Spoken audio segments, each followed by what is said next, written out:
The crisis stretched through 3 more days while the galaxy held its breath and watched.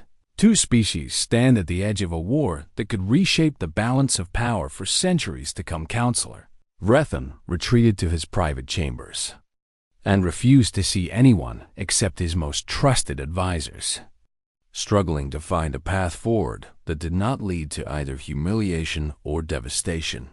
His own council was turning against him. General Kethver had reviewed the intelligence reports and quietly concluded that victory against the human fleet was far less certain than his initial optimism had suggested. Minister Vethel had presented evidence that other species were already distancing themselves from the Kethrani dominion.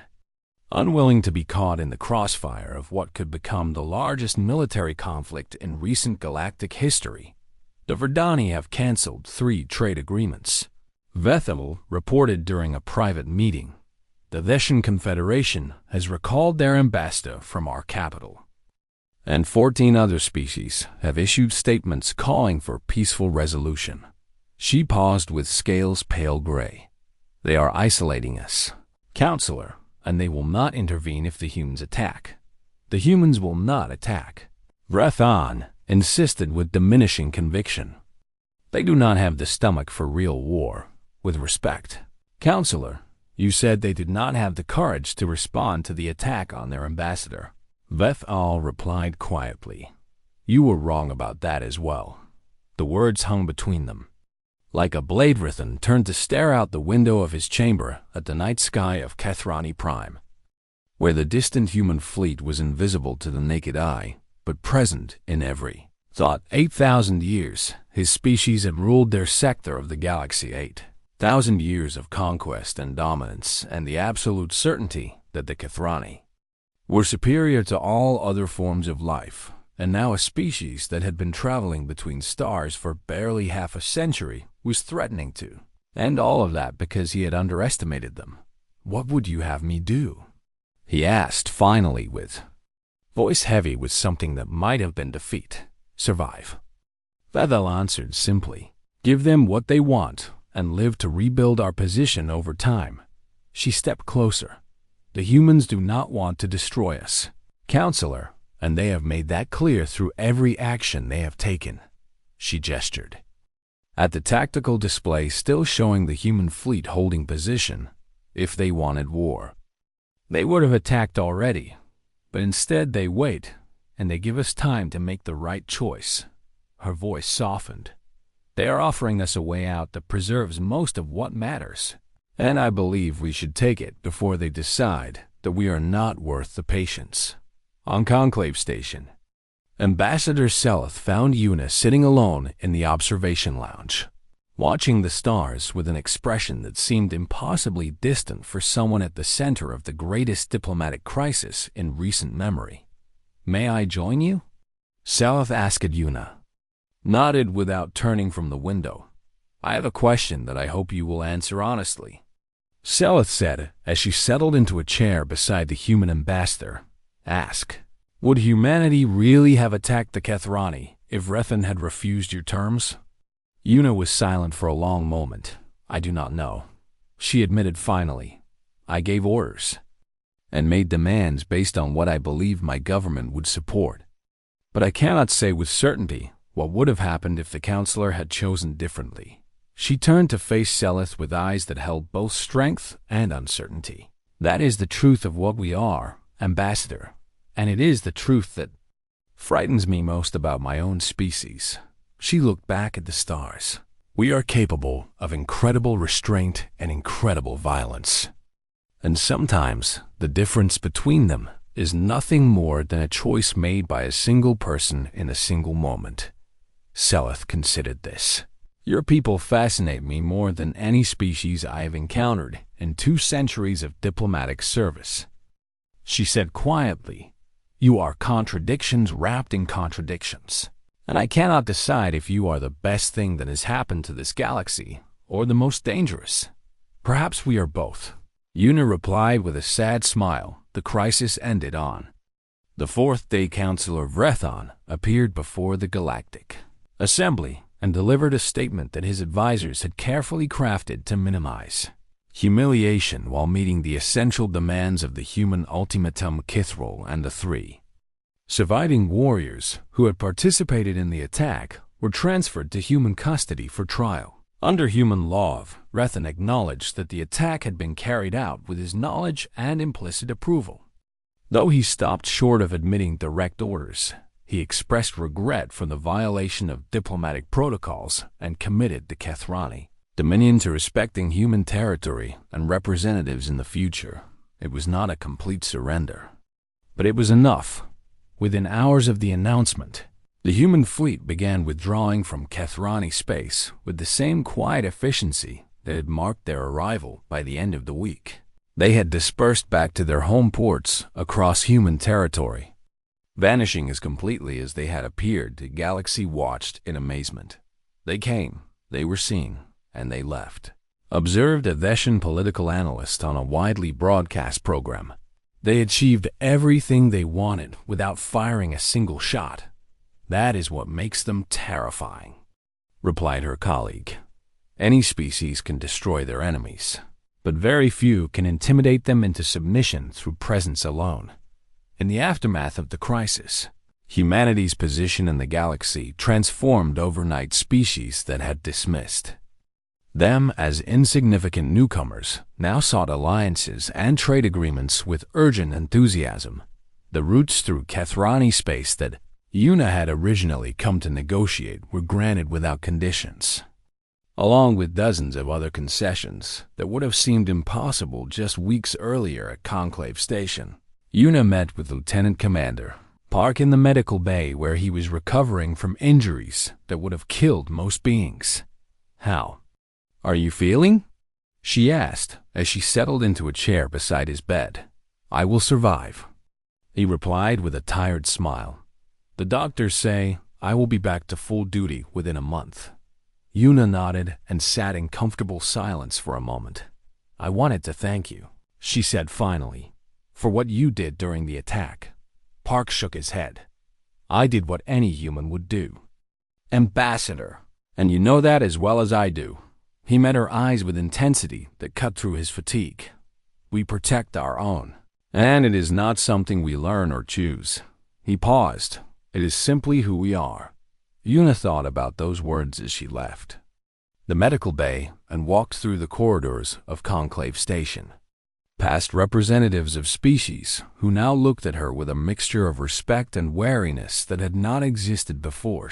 She thought about what her people had revealed to the galaxy and what they had proven about themselves. They were not the soft, peaceful creatures that the Kethrani had believed them to be, but they were also not the monsters that some might now fear. They were human, which meant they were capable of anything. The final news broadcast about the crisis included a segment that would be studied by diplomatic academies for generations. A panel of experts from 12 different species discussed what they had learned about humanity and what it meant for the future of galactic relations. Their conclusions were summarized in a single statement that became the defining description of how the galaxy viewed its newest members. Humanity is a paradox. The statement read, "They are artists and warriors, healers and destroyers, the most gentle and the most terrifying beings we have ever encountered. They prefer peace but prepare for war. They offer friendship first and violence only when friendship is rejected. They forgive much but forget nothing, and they are never, ever as weak as they appear." Across the galaxy, governments updated their diplomatic protocols with a new rule that would guide first contact procedures for centuries to come. The rule was simple and direct: never harm a human, for they do not respond alone, and they do not respond proportionally, and they do not stop until the ones they love are safe. Ambassador Yuna Seong read this new protocol in her quarters and smiled with an expression that held both pride and sorrow for what her species had become among the stars. They had wanted to be different here, to leave behind the violence that had defined so much of their history on Earth. But some things could not be left behind. Some things were written too deeply in the blood and bone of what it meant to be human, and perhaps, she thought as she watched the stars through her window, That was not entirely a bad thing because the galaxy was vast and full of dangers. And sometimes the only way to protect the ones you loved was to show your teeth and remind the darkness that humans have been fighting since before they could walk. Upright, they were still fighting, and they always would be. The human fleet hung in the void like a constellation of cold fury. 417 ships arranged in formations that military analysts across the galaxy struggled to interpret. They were not attack formations designed to breach defenses and deliver maximum damage. They were not defensive formations meant to protect against counterattack. They were display formations, the kind used in parades and ceremonies, designed to be seen and counted and remembered. Admiral Chai stood on the bridge of the Indomitable and watched the Kethrani defense stations across the invisible line that marked their territorial boundary, knowing that those stations were watching her with equal intensity. "Admiral, we have completed final positioning," her tactical officer reported. "All ships report combat-ready status with weapons cold as ordered." "Maintain position," Chai replied. "We are not here to start a war." She paused and allowed herself a grim smile. "We are here to prevent one by showing them what a war would cost on Kethrani Prime." Council of Rethan convened an emergency meeting of his war council in the ancient fortress that had served as the seat of Dominion power for 6,000 years. The chamber was designed to intimidate visitors with its massive scale and the trophies of conquered enemies displayed on every wall. But today, those trophies seemed like hollow relics of a past that might not predict the future. "Our fleet outnumbers theirs by nearly 2-1, argued General Kethver, the supreme military commander. "We could destroy them if they cross into our space. Could we?" asked a quieter voice from the back of the chamber. Minister Vethel, the Dominion's chief intelligence analyst, stepped forward with a data tablet clutched in her 4 hands. "I have spent the last 3 days analyzing everything we know about human military capabilities, and I must report that almost everything we thought we knew was wrong." She transmitted her findings to the display screens around the chamber. "Their ships are faster than ours by a significant margin. Their weapons have greater range and accuracy, and their defensive systems use technologies we do not fully understand." Rethan's scales darkened with anger. "You are saying that these soft creatures have surpassed us technologically. I am saying that they have been hiding their true capabilities since first contact." Vethel replied with careful neutrality that concealed her own fear. "They presented themselves as peaceful explorers with minimal military assets, and we believed them because it matched our expectations." She highlighted specific data points on the display. "But this fleet did not appear from nothing. And these technologies were not developed in secret over the past 12 years. Her voice dropped. "They had all of this when they first met us, and they chose not to reveal it." The implications of that statement settled over the War Council like a cold fog. General Kethver was the first to break the silence. "Why would they hide such advantages? Any species with this kind of power would use it to demand respect and territory, because they did not want to be feared." Vedel answered. "They wanted to be accepted, to build relationships based on cooperation rather than intimidation." She looked directly at Council of Rethan. "And now we have shown them that cooperation is impossible, and they have decided to stop hiding at Conclave Station."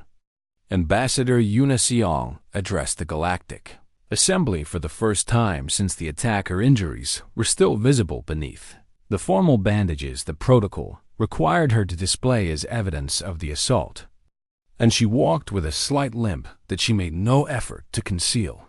"Honored representatives," she began with a voice that carried clearly despite its soft tone, "I come before you today not to demand justice or to threaten consequences." She paused and looked around the vast chamber at the hundreds of species watching her with expressions ranging from sympathy to suspicion to fear. "I come to tell you a story about my people. a story that we had hoped would never need to be told. She activated a display that showed images from Earth's history, carefully selected moments that revealed the duality at the heart of human nature. Humanity evolved on a world that tried to kill us every day of our existence, she said, as images of predators and natural disasters and deadly diseases flickered across the screen. We survived because we learned to work together, to protect each other, to fight for our families and our tribes with everything we had. The images shifted to show human achievements, art and music and scientific discoveries that had lifted her species from caves to the stars. We also learned to create beauty and meaning, to love and hope and dream of better futures. She paused, and the images changed again to show darker chapters. Wars and atrocities that humans had committed against each other throughout their bloody history. But we never lost the capacity for violence that kept us alive in those early days. And we never forgot how to become something terrible when the things we love are threatened. Her gaze found Counselor Vrethen's representative in the Kethrani delegation seats. Your warriors attacked me and my people on neutral ground. And they did so because your counselor believed that we were too weak to respond. She let those words hang in the air. He was wrong. She gestured, and the display showed the human fleet positioned at the Kethrani border. 400 ships waiting with weapons cold. That fleet represents everything humanity has built since we reached the stars. Every warship and every warrior we possess gathered in one place. Our voice hardened. We brought all of it because we wanted there to be no confusion about what we are capable of, and no doubt about what we are willing to do. A murmur rippled through the assembly. Ambassador, is humanity declaring war on the Kethrani Dominion? Asked High Speaker Nalath. No, Una replied. We are offering them a choice. She turned to address the chamber fully. We want to be your partners and your friends. And we want to build a future where all species can thrive together among the stars. Her eyes went cold, but we will not be victims. And we will not allow attacks on our people to go unanswered. She looked directly at the Kethrani delegation. Counselor Vrethan can deliver the warriors who attacked us and issue a formal apology that acknowledges his role in ordering the assault. The chamber erupted in shocked whispers at this direct accusation. Or, Una continued over the noise, he can refuse. And he can learn what happens when humanity stops trying to be gentle on Kethrani Prime. Vrethan watched the broadcast, with scales shifting through colors that his advisors had never seen before. She has accused you publicly, General Kethfer observed. Our honor demands a response. What response? Demanded Minister Vethel with uncharacteristic heat. If we attack their fleet, we might win. But the cost would be devastating. She pulled up casualty projections. Our models suggest losses of 40 to 60% of our forces, even in a best-case scenario. And that assumes their hidden technologies do not include additional surprises. She turned to face the counselor directly. And even if we destroy every ship they have, do you think they will simply accept defeat? Her voice dropped to barely a whisper. I have studied their history extensively, Counselor, and I can tell you that destroying their fleet will not end this conflict. She paused. It will only make them angry. Vrethan stared at the tactical display showing those 400 human ships and felt something he had not experienced in centuries of absolute power doubt. They are bluffing, he said with less certainty than he intended. No species would risk total war over a single diplomat. Humans would, Vethel replied simply. They have done it before, and they will do it again. She transmitted. Another data file I have identified. 17 examples from their history where they launched massive military campaigns in response to attacks on individuals or small groups. She highlighted the key examples. They call it sending a message. And the message is always the same. Her scales paled with genuine fear. Hurt one of us and face all of us. News of the attack spread across the galaxy at the speed of light, carried by quantum communication networks that connected 1,000 worlds in an instant web of shared information. Within hours, every major species knew that Kethrani warriors had assaulted a human diplomatic delegation on neutral ground.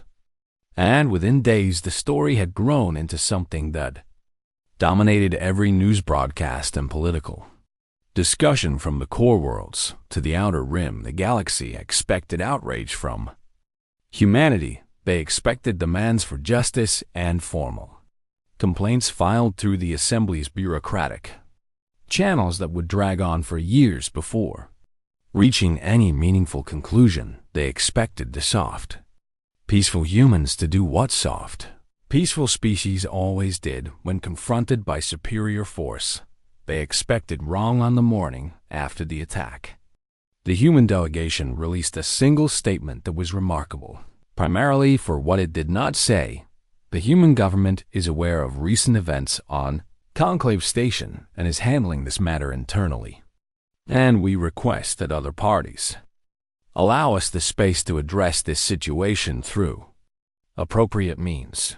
No accusations, no demands, no threats, just silence. Counselor Vrethon received the statement in his private chambers and laughed until his scales ached. They are afraid, he declared to his advisors with undisguised contempt. They know they cannot challenge us through force, and they are too proud to beg for help from the Assembly. He waved one of his four hands dismissively. This matter is settled, and the humans have learned their place. But across the galaxy, those who had studied humanity more carefully were not so certain. Ambassador Seleth contacted her government with an urgent message marked for immediate attention at the highest levels. The humans have gone quiet, she reported, and I do not believe this is the quiet of surrender. She had spent time among humans during the early years of first contact, learning their customs and their history and the strange contradictions that defined their species. They were capable of breathtaking kindness and horrifying violence, often separated by nothing more than circumstance and choice. I have reviewed their historical records, Seleth continued, and I have found a pattern that concerns me deeply. She transmitted a data file containing carefully selected examples from Earth's past, moments when humans had been pushed too far and had responded with fury that reshaped the political landscape of their world. When humans feel that their people have been wronged, they do not always respond immediately, and they do not always respond proportionally. Her voice carried a weight of genuine fear. They respond completely, deep in human space. Admiral Minzeo Chai stood on the bridge of the battleship, indomitable, and reviewed orders that had arrived through encrypted channels reserved for the most sensitive military communications. All ships are to proceed to coordinates designated. In the attached file, the orders read, full combat readiness is required, but weapons are to remain cold until further notice. And this deployment is classified at the highest level. Chai had served humanity for 40 years, and she had never seen anything like this mobilization. The 7th Expeditionary Group under her command was converging with the 3rd, the 12th, the 5th, and a dozen other fleet elements from across human territory when she calculated the total force being assembled. Her breath caught in her throat. Every combat-capable ship in the human navy was moving toward a single point in space. Admiral, incoming transmission from Fleet Command. Her communications officer reported Chai accepted the call and found herself facing Grand Admiral Sejum Beek, the Supreme Commander of all human military forces. Minseo, I wanted to speak with you personally before you arrive at the staging area, the Beak said, with a face that showed the weight of command more clearly than Chai had ever seen. What are we doing, sir? Chai asked directly because she had known Beak for too long to waste time on formality. We are sending a message, Beak replied. The kind of message that cannot be ignored or misinterpreted or explained away by politicians and diplomats. He paused, and something ancient stirred behind his dark eyes. They heard our people, Minzeo, and they did it because they thought we were too weak to respond. Are we going to war with the Kethrani Dominion? The question hung between them like a blade waiting to fall. That depends entirely on them, Beak answered. But whatever happens next, the galaxy is going to learn something about humanity that we have tried very hard to hide since we first reached the stars.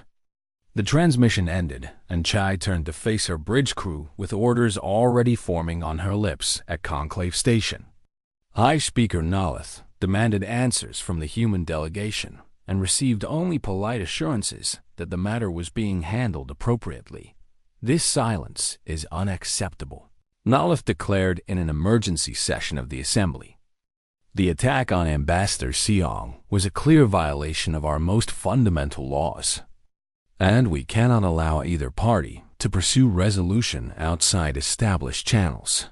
The human representative at the session, a junior diplomat named Hajin Lee, who had been left behind while the senior staff departed for unknown destinations, rose to speak. High Speaker, humanity has great respect for the Assembly and its processes, Lee said with a calm that seemed genuine despite the tension filling the chamber. But there are some matters that must be settled between the parties involved before external mediation can be productive. What does that mean? Demanded a Kethrani diplomat from across the chamber. Lee turned to face the speaker with an expression that revealed nothing. It means that we are coming. The words were simple, but something in the way Lee spoke them sent a chill through every being in the room. 3 days later, Kethrani long-range sensors detected something that their operators initially dismissed as a malfunction in their equipment. A fleet had emerged from slipspace at the edge of Kethrani territory, holding position just outside the boundary that would constitute an act of war if crossed. When the sensor operators confirmed their readings and reported to their superiors, the response was immediate panic that rippled up the chain of command until it reached Councillor Vreth and himself. How many ships? He demanded with scales flickering through colors that betrayed his sudden uncertainty. Over 400 confirmed contacts, his military advisor reported with a voice that shook despite his best efforts to control it. Our intelligence indicated that humanity possessed perhaps 50 combat vessels at most. Vrethon stared at the tactical display showing the human fleet arranged in perfect formation, weapons cold but ready, waiting with a patience that seemed somehow more threatening than any aggressive posture could have been. They brought everything, he realized, with scales draining to pale gray. Every ship they have, across the galaxy. Alien astronomers and military analysts watched the same data feeds with growing amazement, and alarmed the humans had hidden the true size of their fleet so effectively that even the most paranoid intelligence services had underestimated their capabilities by an order of magnitude. And now that fleet sat at the doorstep of one of the most powerful military forces in known space. Not attacking, not retreating, just present. A statement written in steel and fire that required no translation. What are they going to do? Asked a Verdani analyst watching the feeds from her station on a research vessel 3 sectors away. Her colleague, an elderly scholar who had dedicated his life to studying emerging species, shook his head slowly. I have been researching humanity since first contact, he said quietly, and I still do not understand them fully. He pointed at the tactical display showing those 400 ships, holding formation with mechanical precision. But I know this much about their history, and so should everyone watching this unfold. His voice dropped to barely a whisper.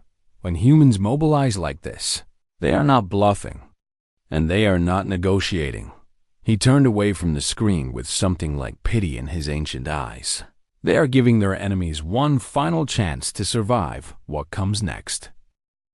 The reception dinner on the third night of negotiations brought together representatives from across the galaxy in a grand hall filled with floating light spheres and tables. laden with delicacies from 100 different worlds. Yuna moved through the crowd with practiced grace, stopping to exchange pleasantries with delegates she had been cultivating as potential eyes and listening with genuine interest to their concerns about trade imbalances and territorial disputes. She had learned early in her diplomatic career that most beings simply wanted to be heard and understood, regardless of how many arms they had or what color their blood ran. Ambassador Seleth of the Verdani approached her near a display of crystalline sculptures that sang soft harmonies when touched by passing air currents. Ambassador Siang, you have made quite an impression these past few days, Seleth said with the slight head tilt that indicated respect among her people. I have tried to be honest about humanity's intentions. Yuna replied, we are not here to conquer or dominate, only to find our place among the stars. Seleth's large dark eyes seemed to shimmer with something like admiration.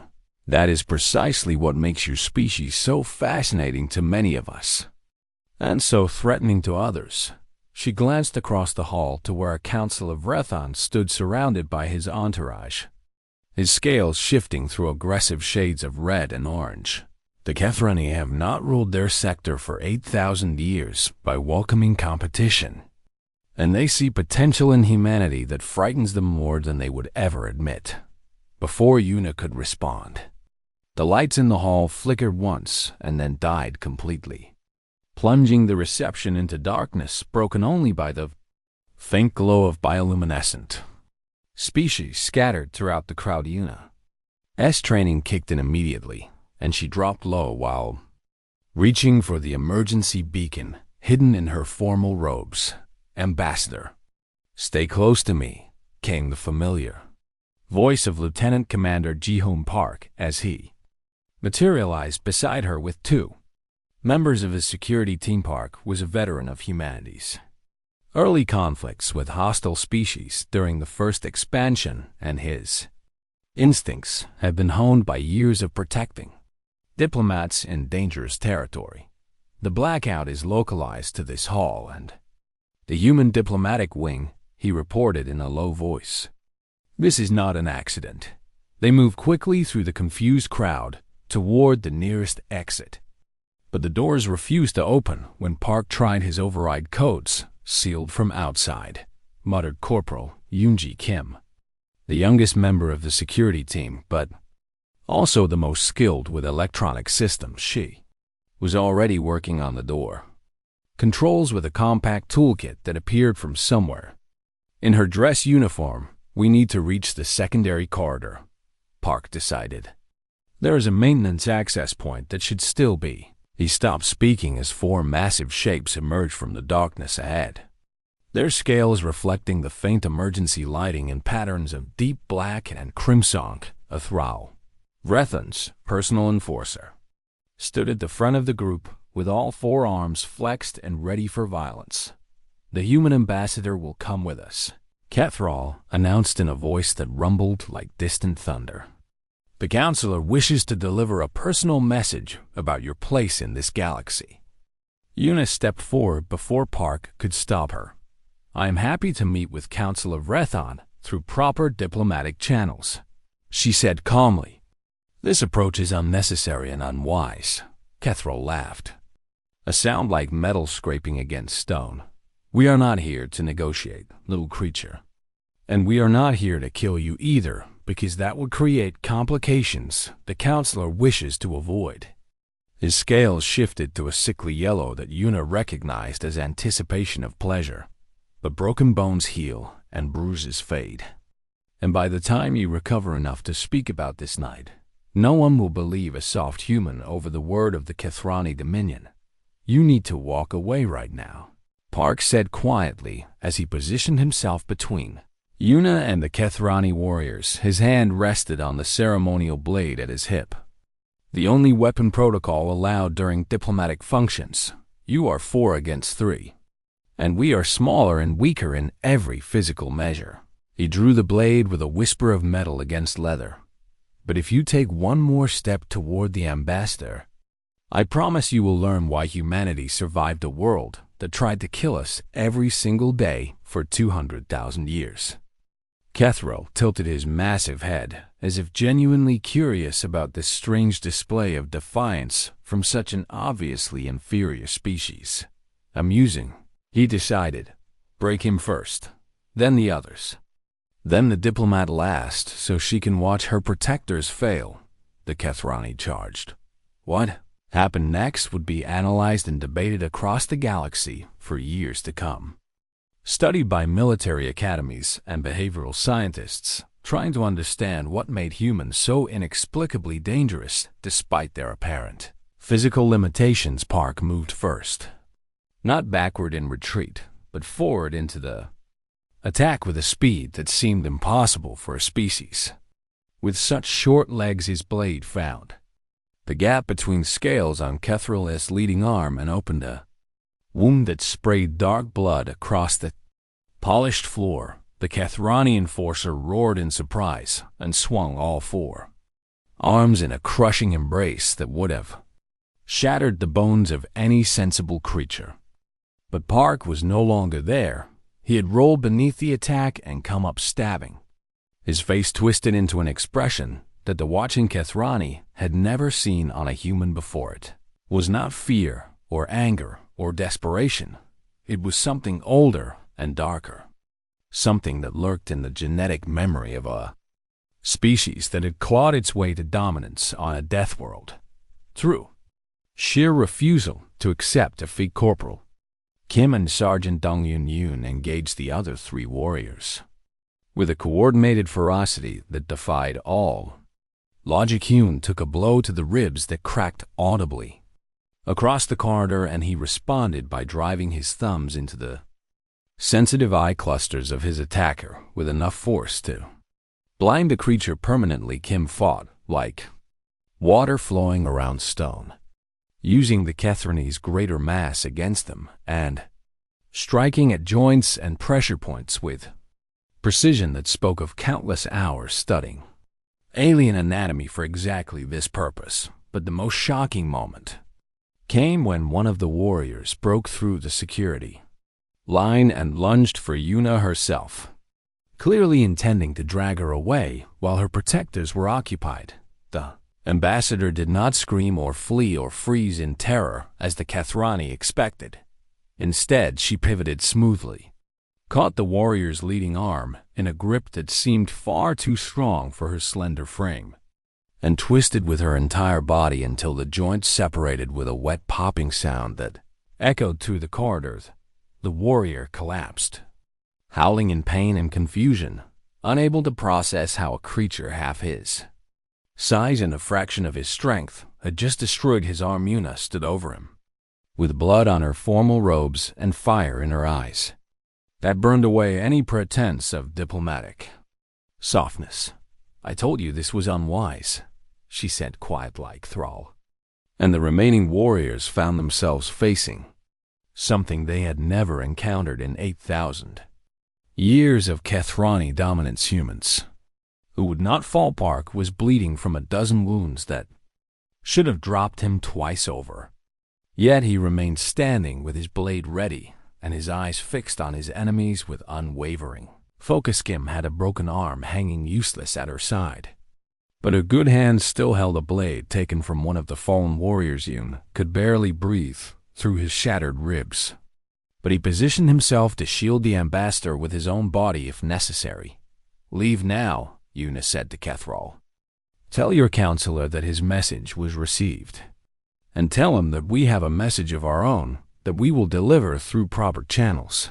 The Kethrani enforcer stared at the scene before him, at the blood and the broken bodies and the humans who refused to accept their obvious defeat. And for the first time in his long life, he felt something cold and unfamiliar settling in his chest.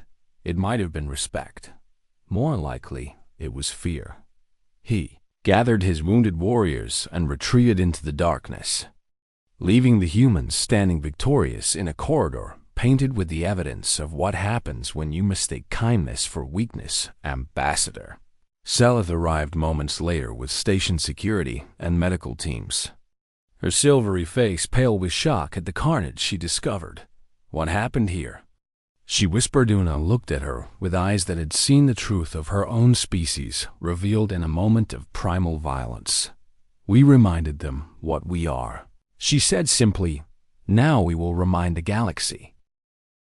Ambassador Una Seong stood at the observation window of Conclave Station and watched the dying star pulse with fading orange light beyond the reinforced glass, its ancient fire slowly surrendering to the cold void that surrounded it. The station itself was a marvel of engineering that had been built by 17 species working together over 3 centuries, and it served as neutral ground for the Galactic Assembly where diplomats from across known space gathered to negotiate treaties and resolve conflicts.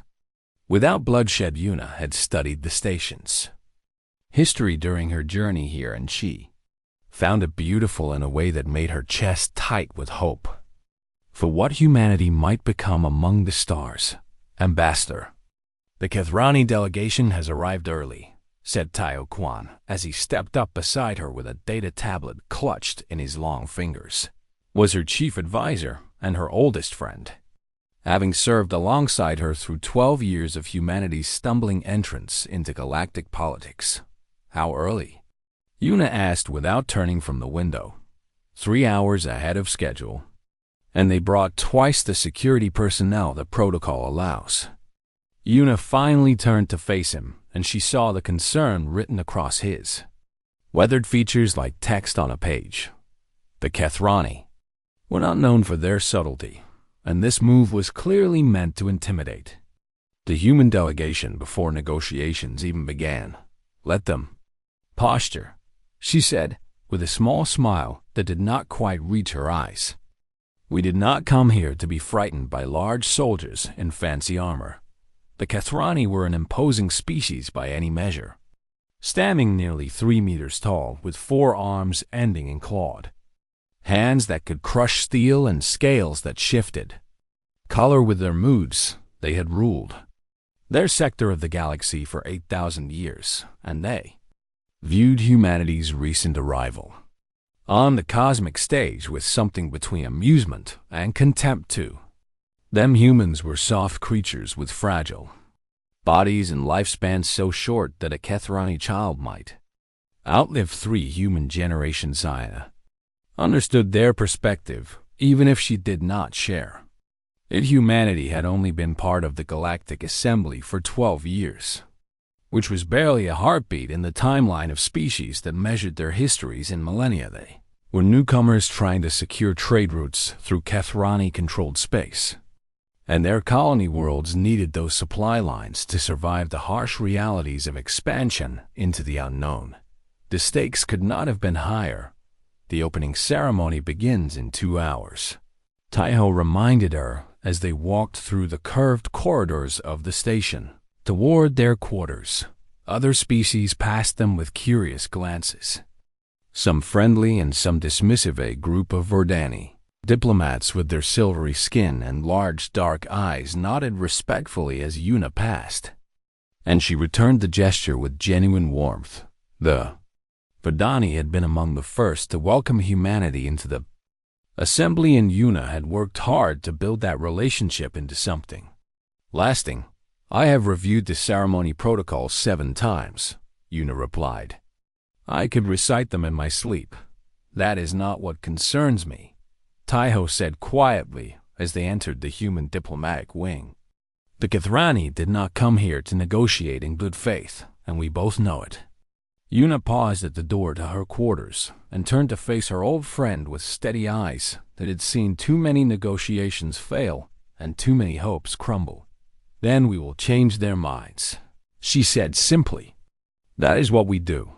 The opening ceremony took place in the Grand Chamber at the heart of Conclave Station, a vast circular room with seating arranged in ascending tiers around a central speaking platform. Representatives from over 200 species filled those seats, and the air hummed with translated conversations in dozens of languages. Una walked to the human delegation's assigned position, with her head held high and her traditional formal robes flowing behind her in dark blue waves. She felt small in this room, surrounded by beings who had traveled between stars, while her ancestors were still learning to forge bronze.